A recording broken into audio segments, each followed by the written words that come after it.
screenshot this way. I don't have a good place in my house to do that. Can So somebody do a quick screenshot? I don't know how to do that. I just did one and I put it up We're on live. actually live. Oh, are we live?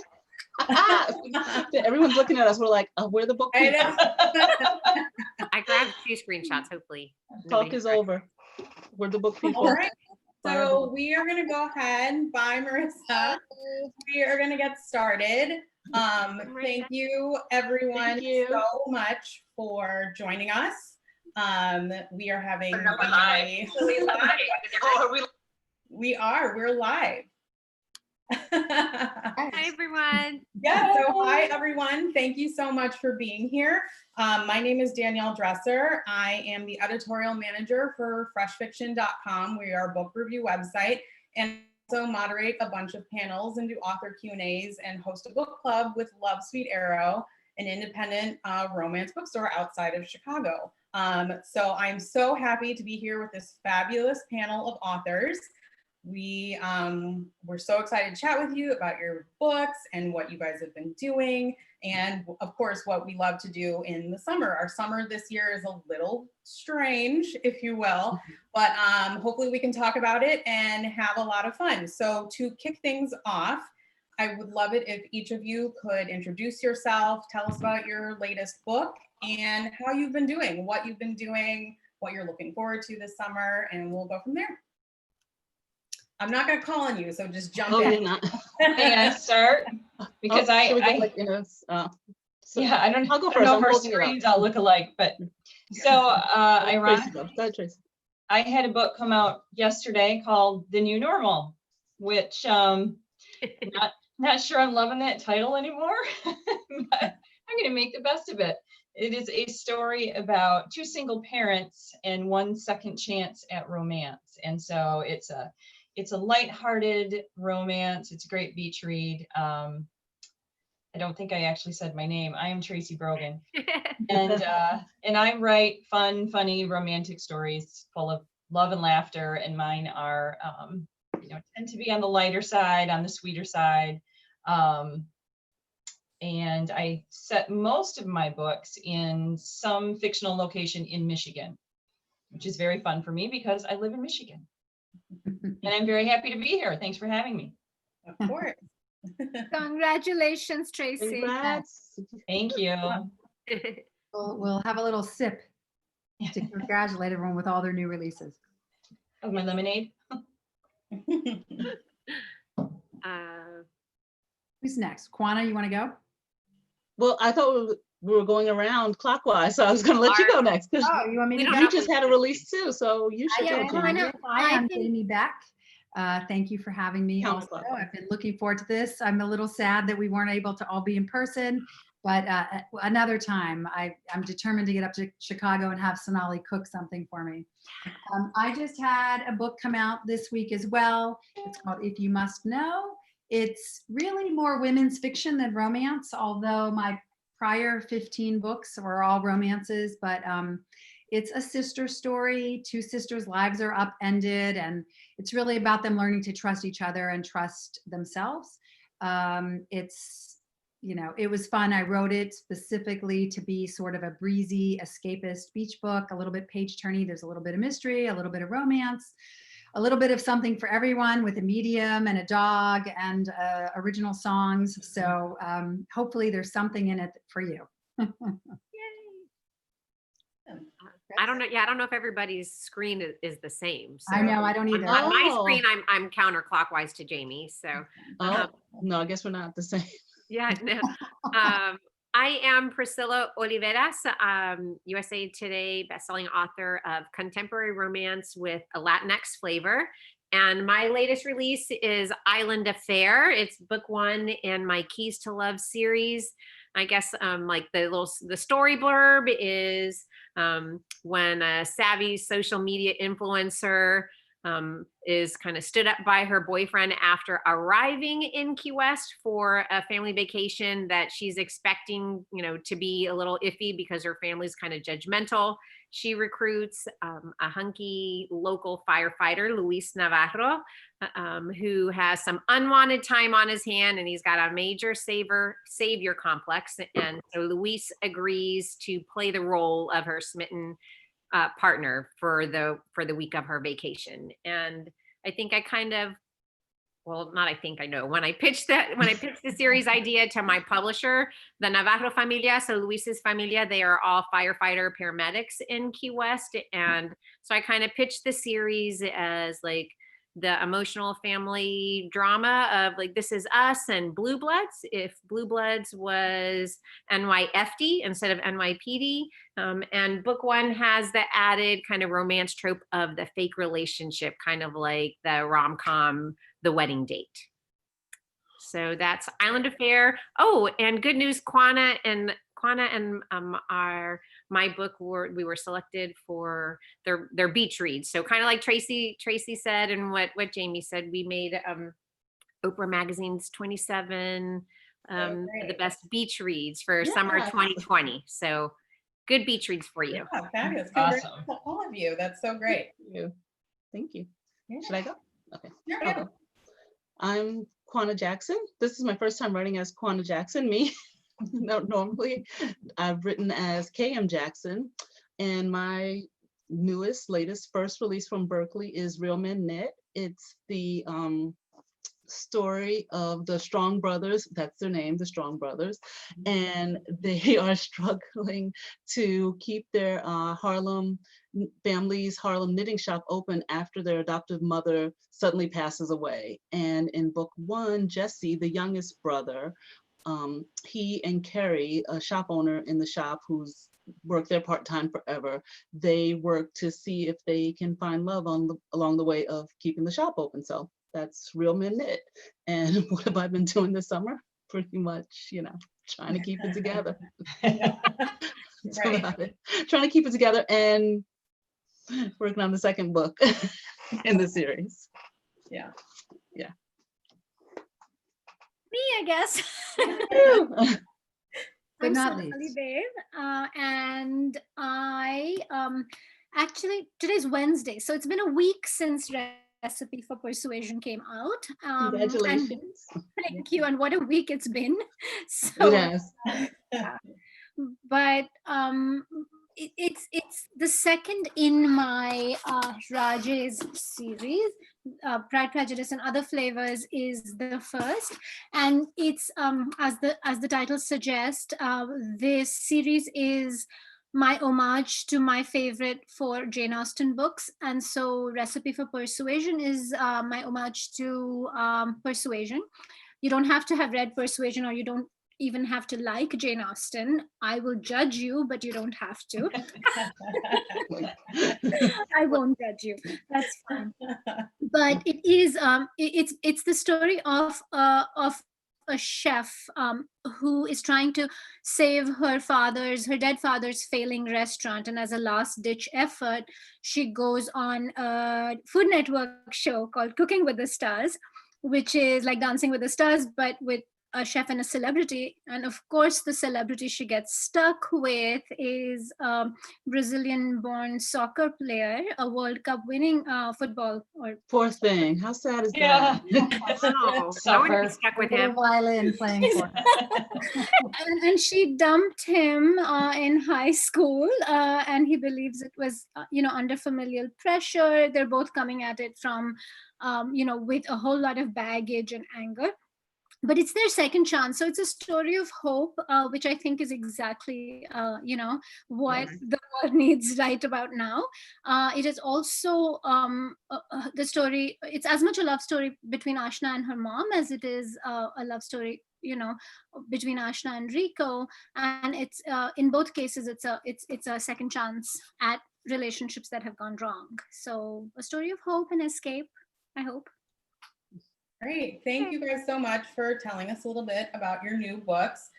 Before we go into the next question, I just want to say to all of our viewers right now that there is a chat function along the side on the YouTube screen. And so you guys can chat. I can already see people, a lot of people saying hi. And then throughout, if you want to ask questions to the panel, there will be time at the end. We will take some audience questions. And Marissa, one of the owners of Love Sweet Arrow, hi Marissa, we miss you, we love you. She is going to be monitoring the questions and will send them to me, and I will ask them to you guys at the end. So I just wanted to get that little bit of housekeeping out of the way. Yeah, so we don't see them. I don't see any questions right now. Does anybody else? no, not for us, but Okay. on the YouTube screen, Okay, I've got it up, but I've got it muted so I can kind of just see along too. So my second question is, all of us, we're stuck at home right now, obviously, staying safe, hopefully staying healthy. So we can't travel. So I thought it would be fun to do a little bit of vicarious traveling through all of your books, and tell us about the settings of your novels, what sort of research you did for them, and what you love most about your setting. So whoever wants to start, go for it. You want to go in the same order that we did before, Sure. so we don't get confused? Sure. sure. Tracy? All right. I've already forgotten the question. I think it has to do with travel and Your setting. setting, yeah, your setting. So as I had mentioned, I am from Michigan, and because the state of Michigan is shaped like a mitten, whenever I say I'm from Michigan, I go, I'm from right here. I always wonder why I'm pointing to my hand, but that's what we do in Michigan. We point to our hands. And so I way didn't know up that. here, off the coast of Michigan is a place called Mackinac Island, which you may have heard of before. And I have been there many, many times, and I've been there with my family, and I love it so much. And it's very quaint. All of the architecture is Victorian, and there are no cars allowed on the island. And so it's just horses and bikes and people walking, no motorized vehicles at all. And they have a year-round population of about 500, but of course they have a huge tourist population in the summer. They have about 15,000 visitors every day in the summer. And so I chose that island as my setting. And I have the Callahan sisters, there's 3 of them. And so there's 3 books in the series. It's the Trillium Bay series. And rather than call it Mackinac Island, I call it Wenaway Island, which is another location up north. And so these books are sort of my reimagined version of Mackinac Island, and it's this story. Each book features one of the sisters. There's a lot of eccentric characters in there, and a lot of the aspect of living on an island comes into play there. So as far as traveling, I partly wrote this series so that I would have an excuse to go to Mackinac Island multiple times over the last few years. And I've talked to some wonderful people about the island, and I've also traveled to Scotland. Back in 2012, I actually wrote a historical set in Scotland, and I traveled around to all of the places that King James V would have lived, and so that was a great excuse to travel around Scotland. And I actually So hardworking, Tracy. I So know. hardworking. I know, I was working. You're And I dedicated to your craft. I took a falconry lesson when I was in Scotland. So that was fun. So if you ever get a chance to do that, if you can travel to Scotland, do it. And if you can travel to northern Michigan, it's beautiful up there. Oh, cool. I think, Tracy, this sounds like an invitation perhaps for a writing retreat on Mackinac. I would love to set up a writing retreat. What I will tell you is it's a little bit complicated to get to the island because there's no bridge. So you have to take a ferry or you have to charter an airplane, which very much plays into all of my stories. The fact that there's if you are on the mainland and you need to get back to the island, you have to be ready to go by 8 p.m. And, so you have to adjust to the ferry schedule and things like that. So I've also learned that after writing these 3 books, I will never set another series on a place that has so many constraints on how people can travel, because I in one of the books, there was supposed to be sort of a getaway scene. But it's not much of a getaway unless they're on bikes. Unless they're really good swimmers. Yeah, exactly. Yeah. You don't want to get in that water and swim. But it is, I think, one of the best kept secrets in America, I think, is the entire Michigan shoreline. But Mackinac is probably one of the prettiest places I've ever been to in my life. It's really pretty, Oh, wow. really pretty up there. Yeah. It's gorgeous. And And it's you- an 8 mile circumference, and Yeah. you can do the bike ride because it's kind of mountain hills on one side, small hills, and what feels like the ocean, but is Yeah, really I know. It looks like the ocean because the lakes, the all, across the horizon, you can't see anything across any of the lakes. And yeah, it is. It's 8.2 miles, and it's Interstate 85 in Michigan, and it's the only interstate in the whole nation that has never had an automobile accident. It Well, feels there's like a we fun see Fun fact. Yeah. Okay, so I'm next. So I tend to set books so far in places that I'm familiar with because I like to feel that I can sort of roughly approximate that area without getting a lot wrong. So I've done that in all my different series. One series, my Cabot novels, I actually went to Portland and lived there for just like a week and a half to get the feel of it and understand that a little bit. But this new book and the next two books that are coming out are all going to be set in a fictional town called Potomac Point, which is sort of an amalgam of like Annapolis and that whole Chesapeake area. I had a roommate who grew up there, so I spent some time there when I was younger, and then between my husband and I, we have family in Maryland. So I'm down in that area where I felt like I could, do it justice. It's south, but not so far south that you have to really be Southern to get all the nuances. So it's a fictional town, but it's on the shore. So it's quaint. It's got an old part and a newer being developed part. So you have some of that friction in the stories too, between the new side and the old side, and the people that are, lifetime generations there and new people moving in. And I picked that because I think readers like these quaint small towns. It's not so small that everybody knows everybody. I think I made it a town of about 20,000, which is like where I live in Connecticut. So you usually run into one or two people, but there's a lot of people you don't necessarily know as well. So, I've enjoyed creating the town, and I like to create a town so that I don't have to be overly zealous with maps and getting everything exactly right. I have written a few things that were set in real towns, but then I feel like I have to be so much more careful. So Because readers will send you letters. Yeah. If you get a detail wrong, they will. I'll use like a city and I'll make up a restaurant in a city. Mhm. So I'll have a lot of things Yeah. right that are genuine about the city, but I'll make up especially if there's going to be a scene where something goes wrong and I don't want anyone getting mad. So I'm like, I'm just going to make up the restaurant now. Yeah. And so anyway, so it's my little, new little place to explore. And what's the title of your book again? I don't know if you had said that. I can't see. I did. It's called, I know it's hard to see because it's so small and it's backwards too. If You Must Know. Yeah. So. Well, mine is not a fake island. Mine is a real island. Mine takes place in Key West, and my dad was in the Navy, but we moved to Key West the summer before my 7th grade year, and then he wound up retiring so that I could stay and graduate. My sister, my younger brother. So Key West was home all through my adolescent years, and I would come home in college, and then as I, later got married, I would go home.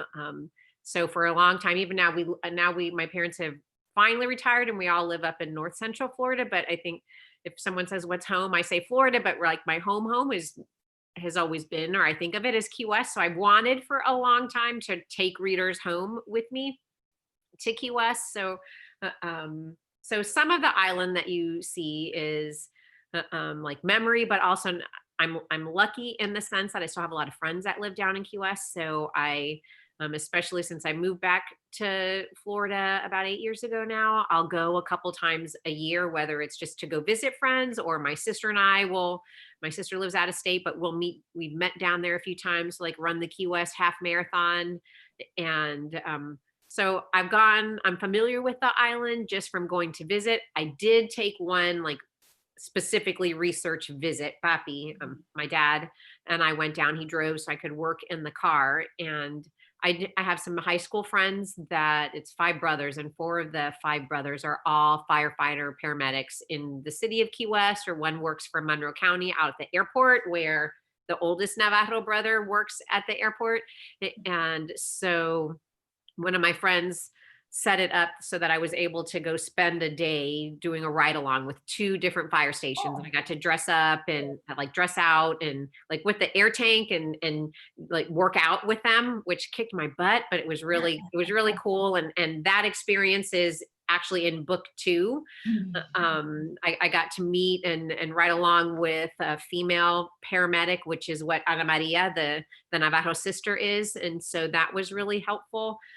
So really for me, like Jamie said, any excuse to go down to Key West, I am so there. But it's been really special. I did, like actually the Navajo home is on Diamond Drive in Big Coppic Key, and that's where my home is. Like when I lived in high school, that our home that we lived in at that time was on Diamond Drive. So it was fun taking my island town and adding things, like where the Navajo home is, or they have some family friends that own a restaurant. And so same thing, it's a fictional place. There's not a Miranda's Cuban restaurant in Key West, but I picked like, it's in a similar location where there used to be a restaurant that in high school we would go to lunch and we would go to Bee's, so where Bee's used to be, it's no longer there, but now the Miranda's restaurant is there.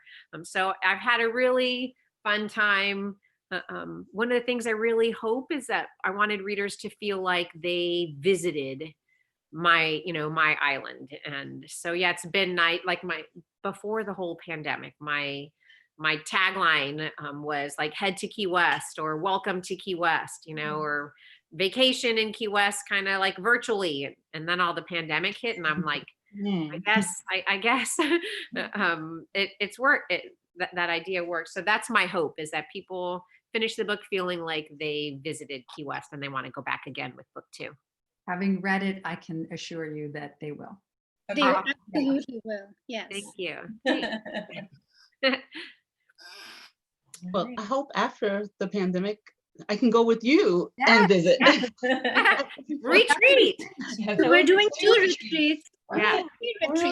I've always wanted to go to Key West. I will say the house, what I enjoy doing, like I hit Airbnb sites when I was looking for the rental home that Sarah's family stays in. And I kept finding places and I would be like, oh my gosh, this would be a perfect fiction from the Heart Writers Retreat. So I have several locations I've earmarked for when we can. It's on my list of places that I've always wanted to go. My husband and I always talk about going there, and we're like, well, hopefully soon. Hopefully we can go. That would be great. And it'd be great to go with you. I'm pointing this way, but you're not this way. I don't know who's that. It's over here. I'm on my screen. I'm up in the top corner. Oh, that's where I am. So that doesn't work. Oh, how funny. I can do the Brady Bunch, but it won't work because we don't know what it is. But yours is not island. Yours is inner city. Cool. I live in a community. That's right. Mine is really, so we can't really vacation. But we can vacation. People do vacation. They go up to Harlem and they rent places and they vacation. My book is set in Harlem. And I didn't have to go very far to look and set it there, because I pretty much set it right around the corner up the block from where I grew up. It was just, I want to set a book here, and I know this place. I know exactly where I want to put the yarn shop. I could see it. I could see the street. I could see the block. Here's the building. This is where I want it. And it was pretty much like, oh, it's just walk out, go up the street. It's around the corner. It's right there. There's the takeout place. There's the bodega. The yarn shop's going to sit right there. And I just had it all in my mind. So there wasn't really any sort of vacationing for me when setting up my location for this one. But going to sort of what Jamie said, I really wanted to show the location and show Harlem as the small, lovely community that it is, even though it's in the big city of New York, because it's such a close-knit community and the people there are all so close-knit that, and I've said this before, in New York, we're made up of these small little communities and these small little villages. So everywhere you go, it feels like a small town. maybe a loud, bustling small town, but it always feels like a small town. And you're in Harlem, and 10 minutes later, you're up in Washington Heights. I also grew up in Washington Heights. You're up in Washington Heights, and that's a whole different feeling. But you still have your neighbors, you have your community, and you have your people who look out for each other, you know, especially, you know, it's still quite a bit that ways now, even though it's changed somewhat. But I know when I grew up, it's, you know, everyone knew everyone. Everybody looked out for everybody else's kids. And I hope I showed that in Real Men Knit, and, you know, how, you know, important the community is, how important community centers are. I never, you know, thought that I would, you know, do a book that was so heavily into community. I knew I would do community. I kind of always do that, but like sort of community centers and children, and especially during this time that it's come out. But, you know, this is an important thing. And I'm glad that the book is, you know, I'm not glad the book is happening when this is happening, but I'm glad that I'm showing it and showing, you know, how important it is, and how, you know, in these cities, we need these sort of communities, and we need to build them up and show that you have, you know, small towns aren't just in small towns. Yeah. If that makes any sense. Yeah, It does. That makes good sense. Yeah. Yeah. So that's my little vacation spot. If I were to vacation anywhere, I'd probably go back to one of my very first books, which is Through the Lens, where I created a fictional island and set a couple on this deserted island. That's where I'd be right now. That would work. Yeah. It was pretty much an almost deserted island, and they got stranded there. That's where I would be right now. But you know what? We are where we are. But I'm very happy. I love the little community that I created in Real Men Knit. And I would say it's fictional, but it's not really. You know, like Jamie does, I did make up places. You know, the yarn shop is made up. The bodega is made up, but for sure the corner, there is a bodega on that corner with a different name. The clubs are made up, but for sure there are clubs, you know, where I put them with, you know, just with different names. So everything is made up. In my stories, I pretty much set almost everything I do in or around New York, except for that island thing. Or I put New Yorkers in different situations. I just, unless I'm doing a landmark, I just, you know, make up names and try to keep it as accurate as possible, because like Tracy said, readers will tell you. And as a New Yorker, nothing drives me crazier than if someone says they're in Grand Central and they're taking the train to Scarsdale and it took an hour and a half. I'm like, are you kidding me? No, it does not. You know, you'd better get that stuff right. So That's my favorite part. An hour and a half when the train breaks down. Only when it breaks down. Otherwise, it's a 25-minute ride, and you should know that.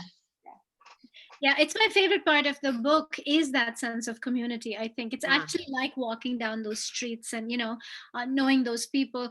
And I think it's because it feels so personal, because it's a piece of you in the book. Thank you. Your heart comes out in that story too. Like Yeah. Chris Yeah, mentioned. definitely. I mean, I shouldn't say it's my favorite, because, you know, Jessie is pretty darn Oh my awesome. gosh. Yeah. I like how, Thank you. I like how you Hopefully said like it's the other brothers when they come. We'll see. Chris, I'm gonna have to talk to you about firefighters and paramedics. Oh, sure. Yeah. Yeah. But I like how One of you said, those.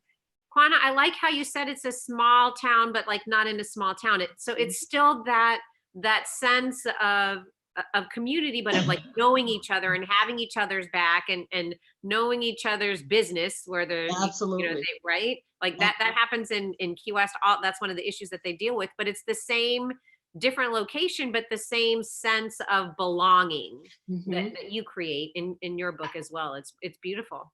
Beautiful. And I grew up in a big city too. I grew up in Mumbai. I grew Bombay at the time, and it was amazing. And that's why I love anything set in New York City, because it was this weird thing. It's a city of, at the time, 21 million people. You know, and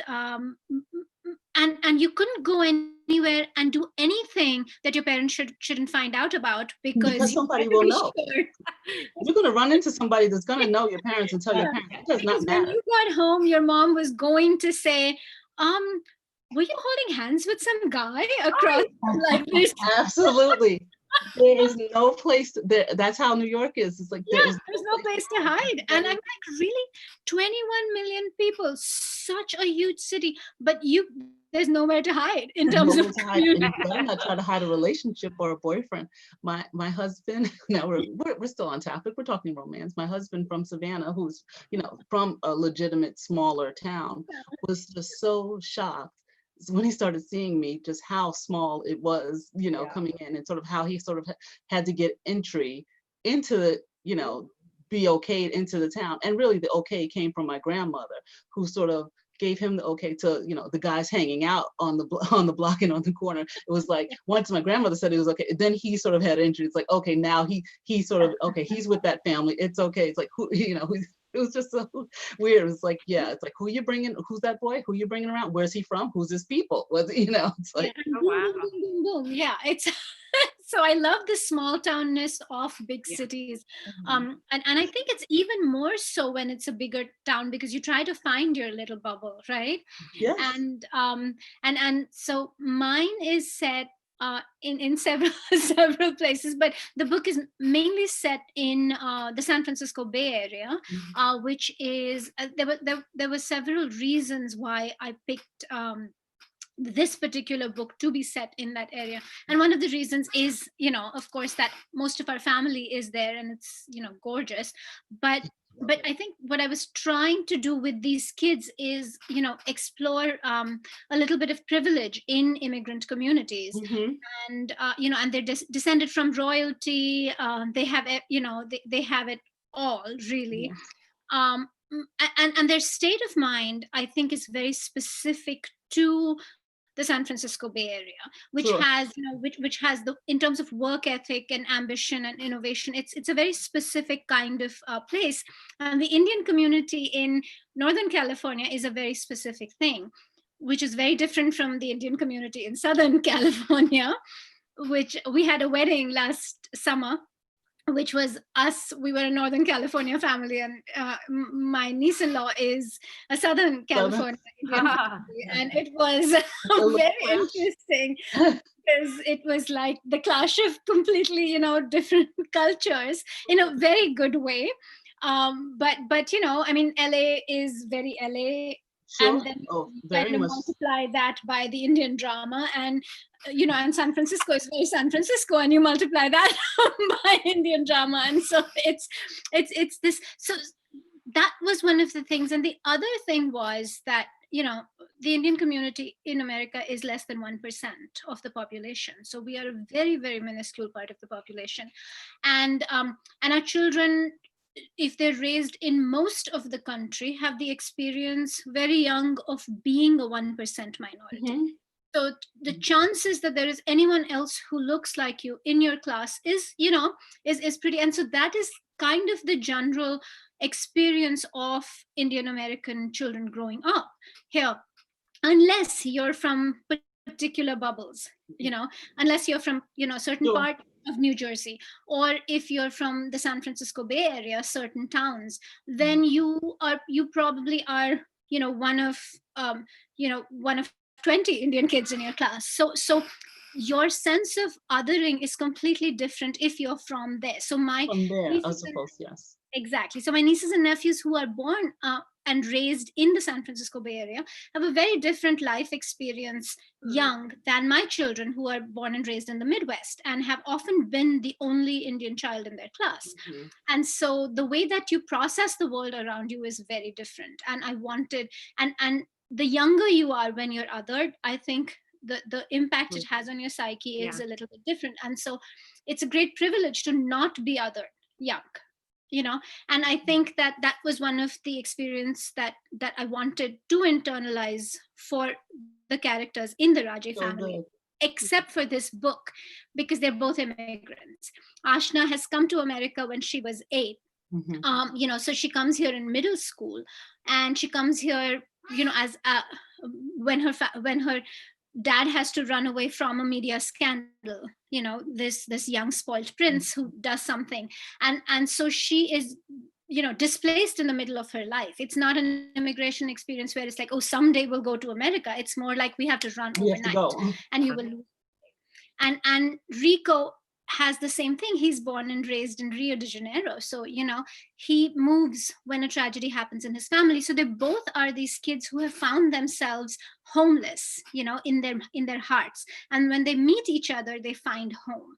And I think a lot of all my books, obviously, because I am an immigrant, you know, first generation immigrant, is about finding home and about, you know, about when a place becomes your home, and that being your job to make a place home. So, you know, I'm always exploring that sort of thing. And so with these two children who meet in the Bay Area coming from these places, it kind of, the place is, it was very important to find the right place. And of course, the restaurant she's trying to save is in Palo Alto, where one of my best friends lives. And so I've spent a lot of time there. And I just, you know, kind of put myself in her apartment right there. And she always jokes about how, you know, Palo Alto is only that interesting in my books because nothing really happens there. That's our job, to make it more interesting than real life. Exactly, right? I mean, she's like, well, that's a lot of drama happening in my town. That never happens. But also, Rio, you were saying about the Airbnb, right? We visited Rio about 4 years ago, and I totally fell in love with it. Like, I knew when I was there that I was going to write a character who is from this town, because it's such a, it's probably the most gorgeous, like, urban city that I have ever been to. It's the green hills, white buildings, turquoise ocean. Like that combination in that perfectly balanced way doesn't happen anywhere else, I think, in the world. And state of mind. It's, you know, the people there have a certain kind of, you know, life to them and a certain kind of spirit, and the city has its own grit, but how it, you know, how it balances all of that out is amazing. And I knew, and I know exactly where Rico lives, because he, you know, lives in the apartment that we Airbnb'd. So, you know, so the churro stand down the street and all of that, you know, it was so lovely to recreate and to actually be in that place with him growing up. So our fourth writers retreat needs to be in Rio, obviously. Yeah. We need Very people. setting that one up. I'm not gonna say we, but I need people to buy more books if we're traveling all over the world. We might as well say it, put it out there. I'll say one of the things I like doing for research, like We need a sponsor for these retreats. That's what we can get. How about a sponsor for the retreats? that's a good idea. We need patrons. People, I was going to say, one of the things I like doing about research is the house hunting for my characters. Like my debut series was set in Chicago, a city that I love, and I would love to live there. I just know I can't hack a winter there. Like, I need to live there for baseball season and then come home Just for that for winter. But I loved, so like for book 2 in that series, Rosa's Her Perfect Affair, Jeremy has like a killer like condo that's downtown Chicago, and I would love to live either there, or when I wrote The Holiday Home Run, Ben is a former Chicago Cubs baseball player, and so he's got a home in Wrigleyville. So like house hunting, you know, and finding the place, like $1 million home. When am I ever going to live in $1 million home? There goes my dad in the background. I was like, who's that? But so like I found like the perfect home, and the realtor had a video, like a 6-minute long video that took you through the home and everything. So that's a part of research. Maybe we can get the Cubs to sponsor us for Chicago. Yeah, I would love that. I would love that. I will set a novella there. I will set a novella there and take New Yorker to Chicago if they're gonna put us up. I would write another. I'll write for vacations. I don't care. I mean, I can sponsor you in Naperville. You can come stay here. You are always so good to us. Thank you. That was part of the research that I enjoyed doing. It's such a bummer that we didn't get to do that. I mean, our viewers should know that we were going to do this live at the store, and we were all going to hang out at my house. And we were going to a Cubs game. And Pris is so sweet, because she's like, since I'm going to be there, you want to go to a Cubs game?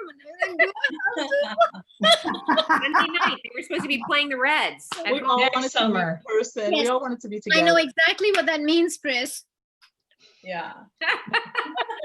Me either. Okay, so my next question has to kind of move into like the summer of our summer fling idea here with tonight. So my next question is, if you could go to a big summer cookout, which I mean, I know we have, like, I live in the suburbs, not too far from Sonali, actually.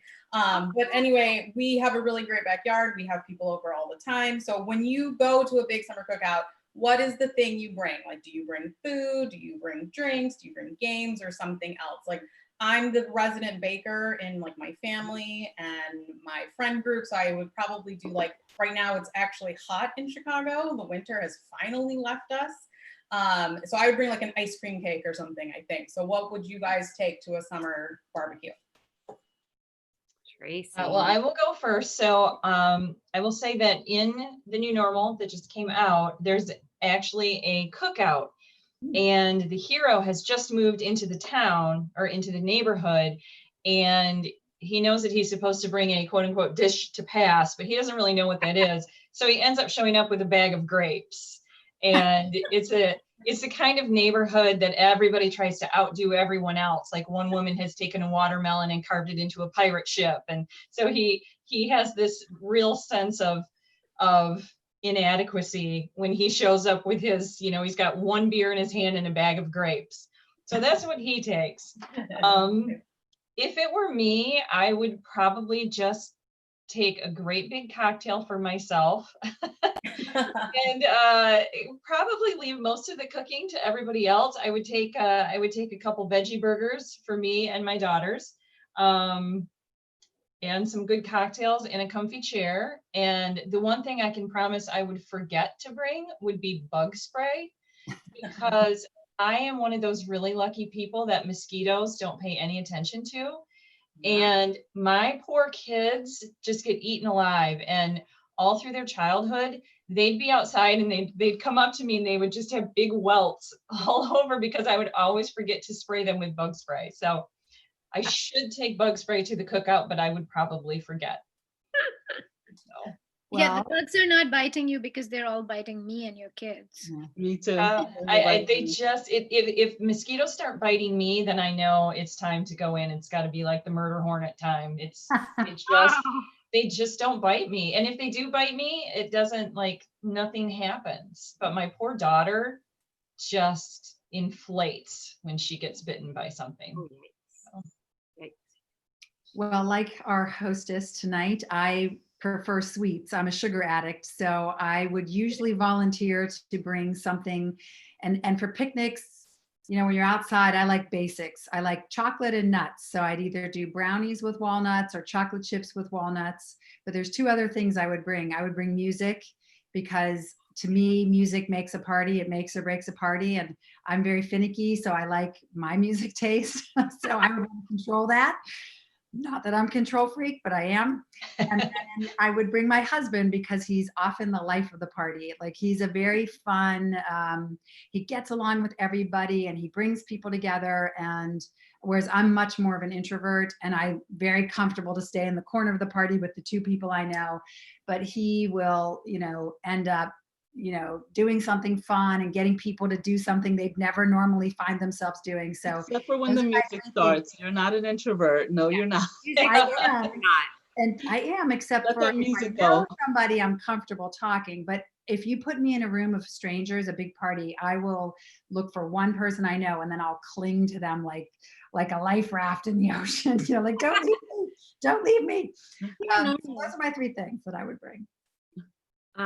Here in Florida, if it's a summer, then it's hot. So I'm probably taking, there's a watermelon salad that's like watermelon with feta cheese and like pumpkin seeds. That's really refreshing. So I'm taking that, but then also like Jamie, like I have a sweet tooth, but I'm trying really hard. Like throughout this whole pandemic, I've mostly been by myself. My parents just got back like 2 weeks ago. So I have not baked anything because I didn't want to eat it all, because I have like no willpower. If there is a pan of brownies in the kitchen, then I must be eating it. So like to a cookout, I'll like make like some gooey brownies with nuts, either pecans or walnuts. And that way I can have some, but then everybody else will have some too. And I won't eat the whole pan. So I'm probably taking like the watermelon salad, so I feel good, like, yeah, it's healthy, but then I want some brownies also because it's a picnic. And then I'm probably taking, again, because it's hot in here, like a 6-pack or 2 of White Claw because it's an adult, want to share. So I'm having a cooler of White Claw, some healthy watermelon, and then give me some brownies, please. Sounds That's perfect. it. I like it. If it's me, I am probably not cooking, but I definitely have bug spray.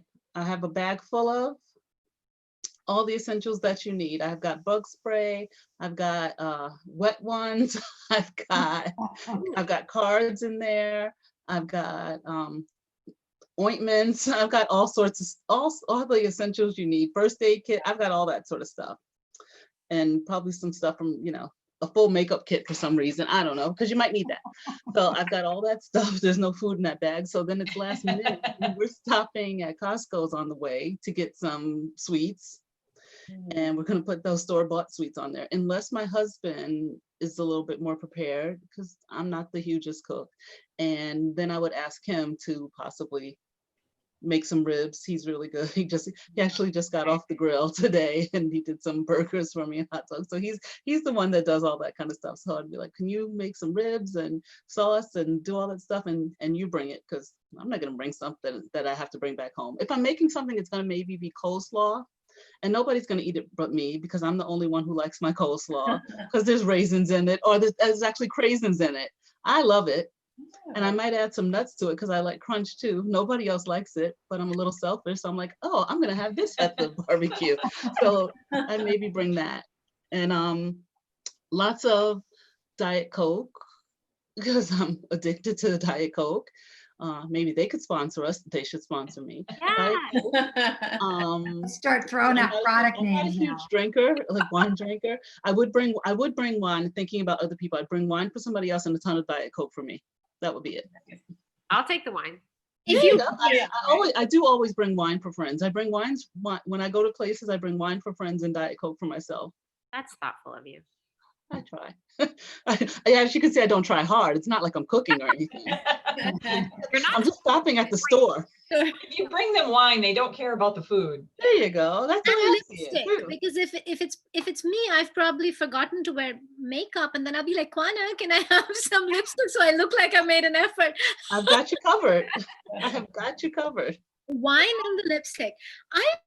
I think I'm both ends, so I can be very, very lazy if I'm busy, and and then it is and disorganized because I've got half hour before we leave and 2,000 words to write, and so then it's throwing something together. I can throw stuff together pretty well, but I can also, I think, if I plan things right, then I'll probably marinate some tandoori chicken, some kebabs, and do the whole thing. Make some. There's this gorgeous mango pie, which is kind of like a it's not slices of mango, it's more the mango custard, which is always a big hit and really delicious, and I want some right now.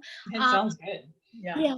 And you know what I just learned that I've become completely obsessed with is the sangria we made for Molly O'Keefe does this day drinking with authors series, and we were trying to come up with something, and red wine is my drink and I love sangria, and it's ginger cardamom sangria that you can make with any other fruit juice, and I blended watermelon because that's what I had in the house.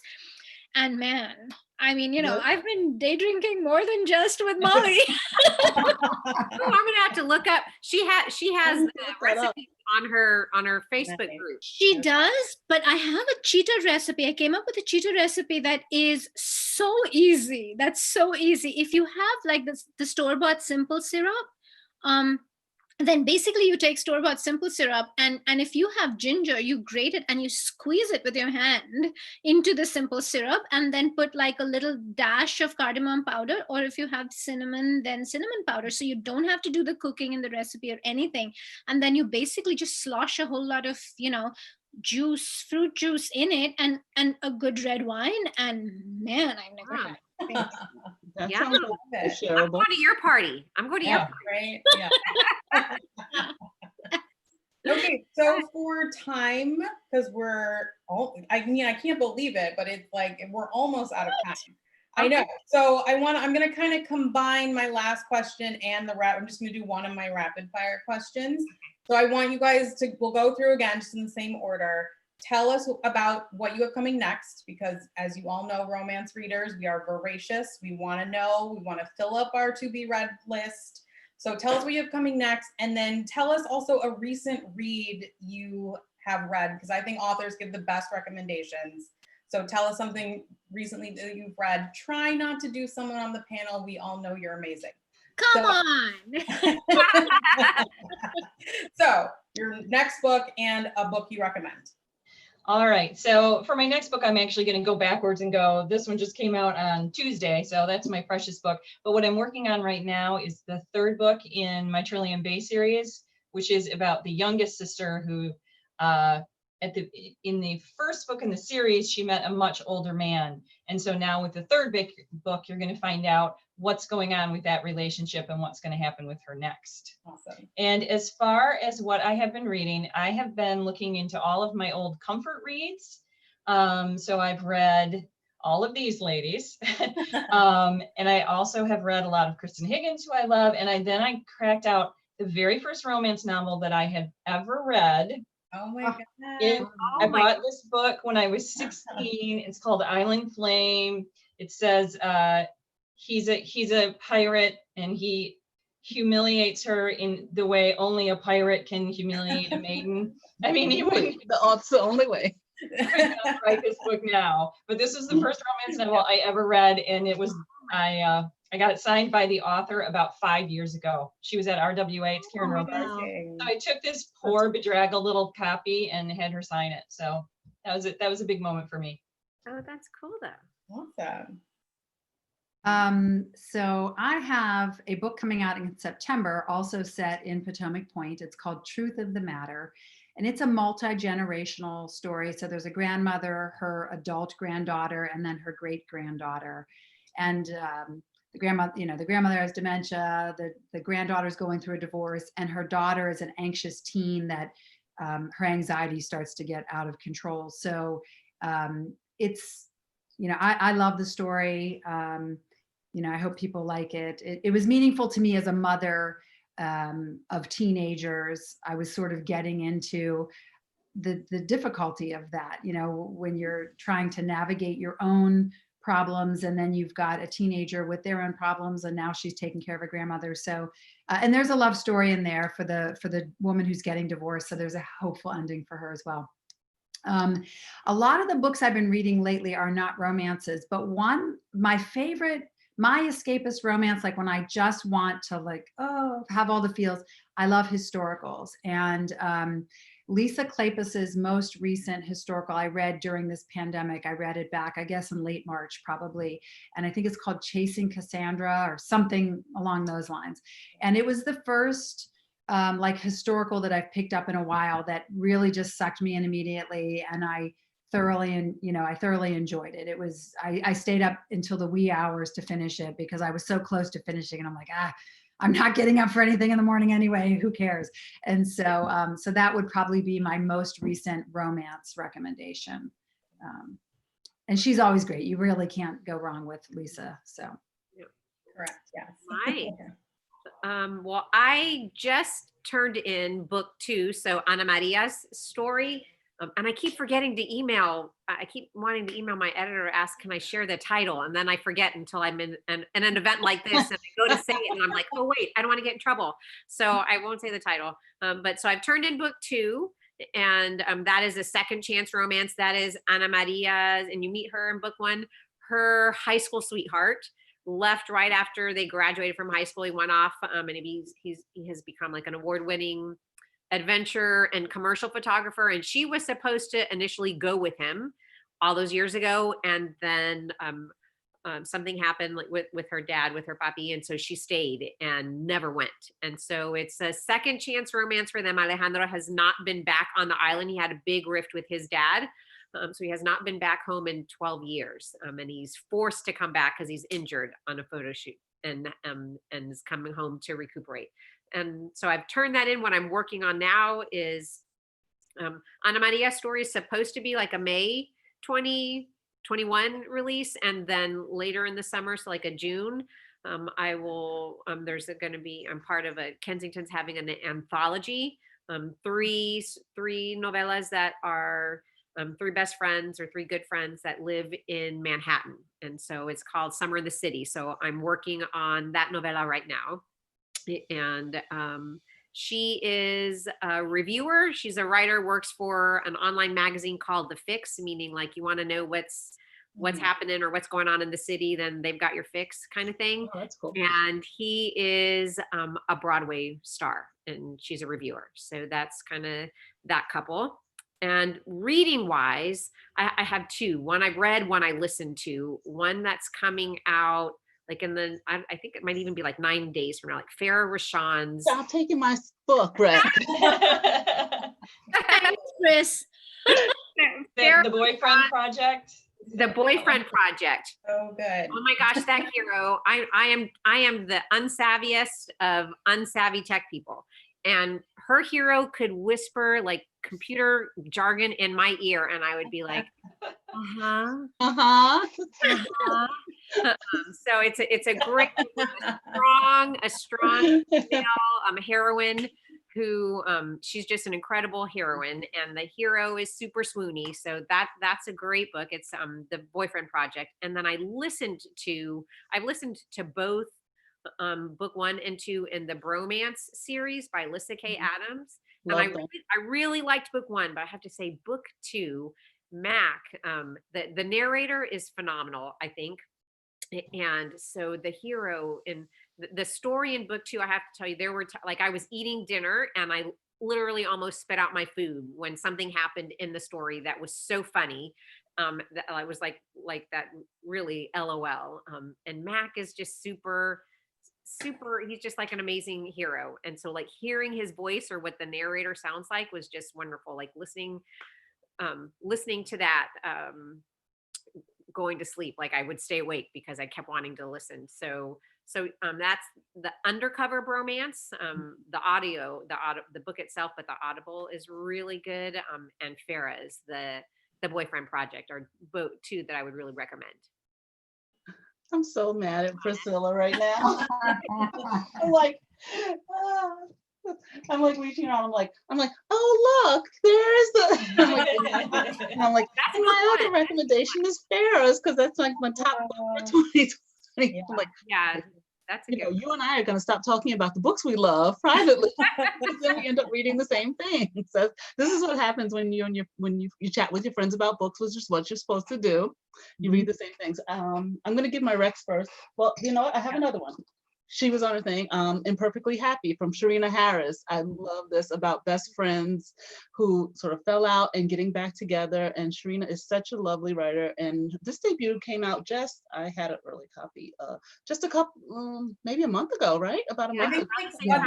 Just a couple of weeks ago. A couple of weeks ago, yes. So this is a wonderful book. And if you don't know Sharina, definitely check her out and pick her up. So, haha, I've got a wreck that you didn't. I downloaded that today. Yes, No, she's wonderful. She's absolutely wonderful. Sharina Harris is Imperfectly Happy. So that's that.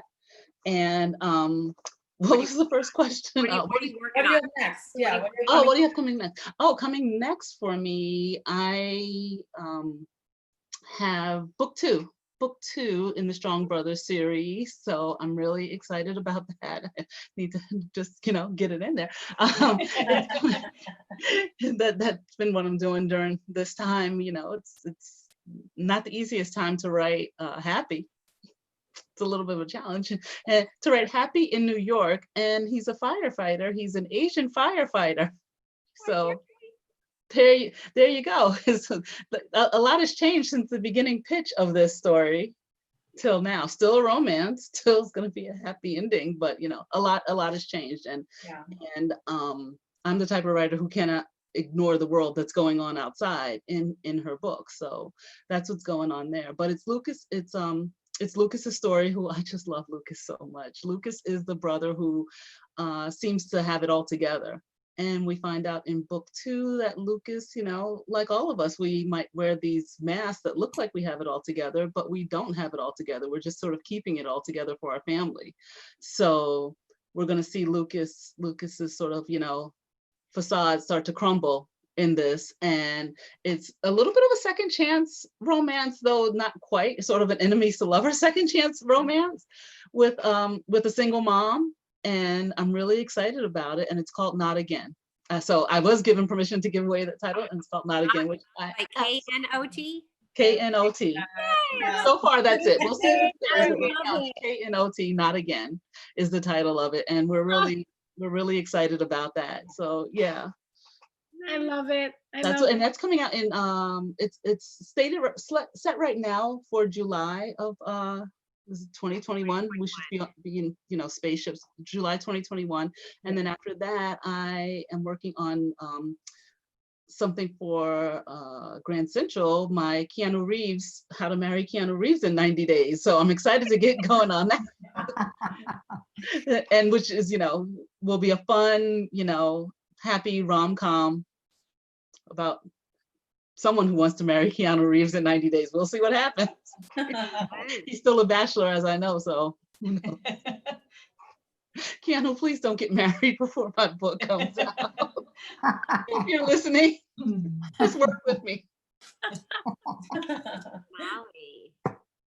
Right, so it's my turn, and oh gosh, so I'll go quick because I know we don't have that much time. I am really so I read Tracy's New Normal when it wasn't finished, and I had so much fun with it. Like, I think of all her books, it's the one that I found her heart is really, a piece of her is in it. And these two people are so real, and and so they should be without hope, but they're like so filled with hope and just like so lovely that I need to get to the end of that because I don't know what happens with them. I have no idea. It's happy. I'll tell you that. Everyone's happy. And Mackinac is one of my favorite places on earth. So definitely that. And I'm not going to go around, but all of these ladies' books are amazing. I've also been screaming from rooftops about Alexis Hall's Boyfriend Material. Unbelievable. I will say probably the best rom-com I have ever read in my entire darned life. So there. I think Kennedy Ryan's Queen Move for sure, but also her, her Kingmaker duet, which is amazing. Sajni Patel. So now this is my real, these I didn't recommend because I've recommended them so much, but Sajni Patel has a debut that came out called The Trouble with Hating You, which I really enjoyed.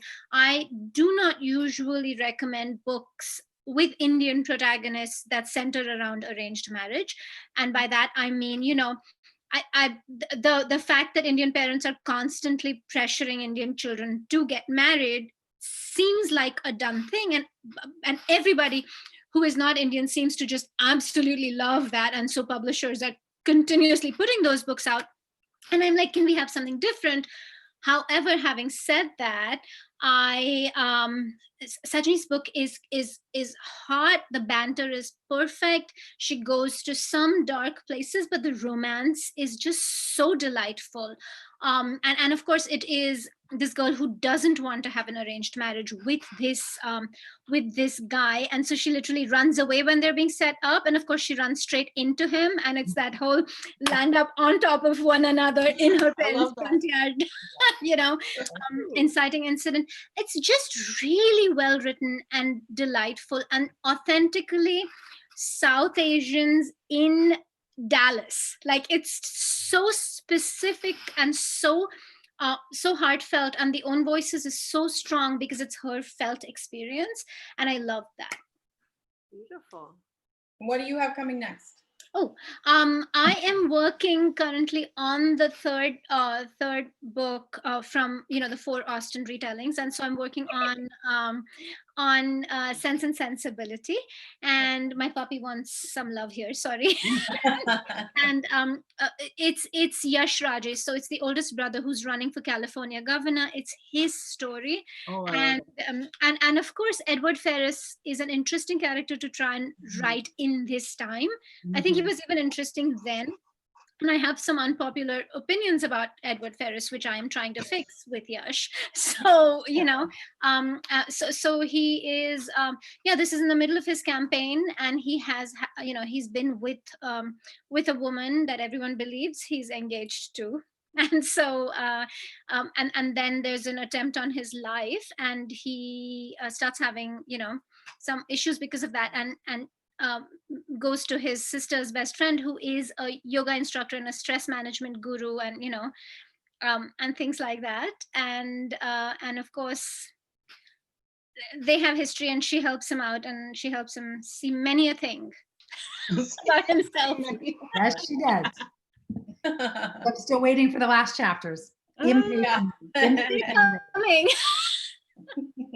Okay, I miss so that and all the yeah, emails. just because of time, what I am going to do is we did get a couple of questions in for like the entire panel. So what I'm going to do is I'm going to move it. I'm going to like tweet it out on Twitter and put a hashtag in and tag everyone. And so if everyone wants to jump on Twitter and see what your answers are, just to make sure we do answer the few questions that did come through. So again, I just want to say thank you so much for you guys for sitting and chatting and answering my questions. I had so much fun. So much. I do want to remind everyone, please, please, please support your independent bookstores, specifically support your romance-friendly independent bookstores. They do exist. Authors do a great job of promoting them and saying which ones they love. Obviously, Love Sweet Arrow. We love you. Happy like almost 1 year anniversary, Love Sweet Arrow. We're happy so anniversary. excited that you guys have been around for this long. It's so great. So again, I am Danielle Dresser. I work for Fresh Fiction. Please check us out there. Thank you again, authors. Does anyone have anything else they want to say? Or Love Sweet Arrow has some we also signed books for us thank here. The signed books. yes, Yeah. order signed books from Love Sweet Arrow. I'll put the link to all of the ordering information in the chat and on Twitter as well. So we'll jump over there. Yeah, I'm going to do one more We all little said plug. book, please. We do all of us are in this Facebook group called Fiction from the Heart. So, and we're all very dear friends, and you kind of get to see that on Fiction from the Heart a little bit, because it is the book group of our heart. There's like no promo, there's just us doing stuff.